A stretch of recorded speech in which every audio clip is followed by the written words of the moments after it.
Recording studio Rajgir. 8 के जइतौ तिलक गे छौड़ी 12 के अइतौ बरतिया गे। 8 के जइतौ तिलक गे छौड़ी 12 के अइतौ बरतिया गे। 13 के चल जइनी गे छौड़ी पियावा के संगतिया गे।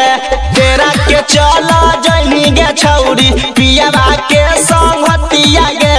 13 के चल जइनी गे छौड़ी करम फुटलौ गे छौड़ी करम फुटलौ गे। करम फुटलौ गे छौड़ी करम फुटलौ गे।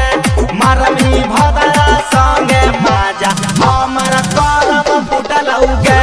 मरमी भदरा संगे माजा हमर करम फुटलौ गे। पियावा संगे मनैमी गे छौड़ी सुहाग वाला रतिया गे। पियावा संगे मनैमी गे छौड़ी सुहाग वाला रतिया गे। 13 के चल जइनी गे छौड़ी अइतौ तोरा बरतिया गे।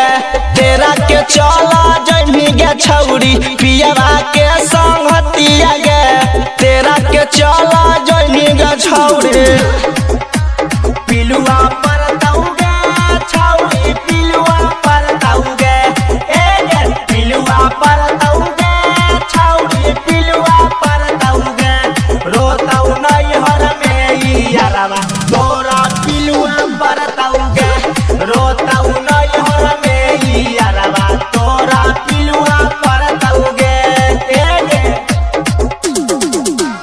राजधन 13 से छौड़ी माना हलौ तोरा बतिया गे। राजधन 13 से छौड़ी माना हलौ तोरा बतिया गे।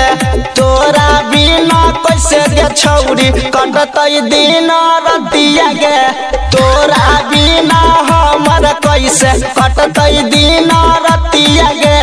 तोरा बिना कैसे गे छौड़ी 8 के जइतौ तिलक गे छौड़ी 12 के अइतौ बरतिया गे।